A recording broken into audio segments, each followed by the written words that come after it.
সমবিন্দু ব্রাহ্ম ভক্তগণকে সম্বোধন করিয়া ঠাকুর বলিতেছেন, নির্লিপ্ত হয়ে সংসার করা বড় কঠিন।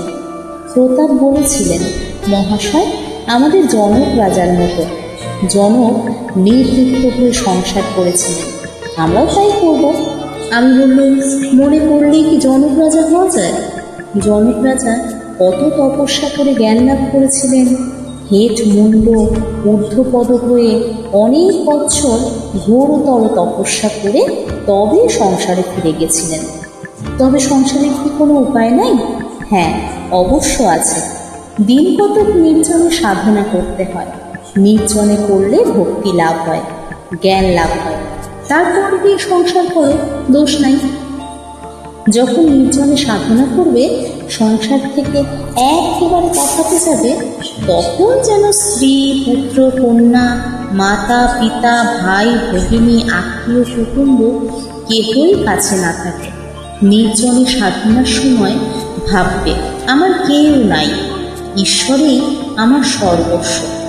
আর কেঁদে কেঁদে তার কাছে জ্ঞান ভক্তির জন্য প্রার্থনা করবে।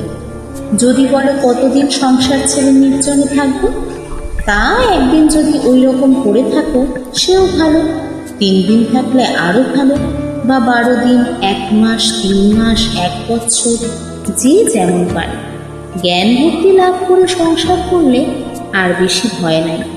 হাতে তেল মেখে কাঁঠাল ভাঙলে হাতে আঠা লাগে না। চোর চোর যদি খেলো, বুড়ি ছুঁয়ে ফেললে আর ভয় নাই।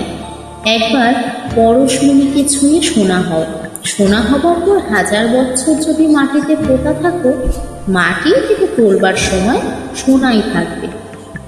মনটি দুধের মতো, সেই মনকে যদি সংসার জলে রাখো, তাহলে দুধে জলে মিশে যাবে। তাই দুধকে নির্জনে দই পেতে মাখন তুলতে হয়।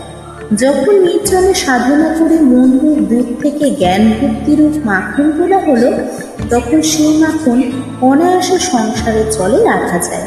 সে মাখন কখনো সংসার জলের সঙ্গে মিশে যাবে না, সংসার জলের উপর নির্লিপ্ত হয়ে ভাসবে।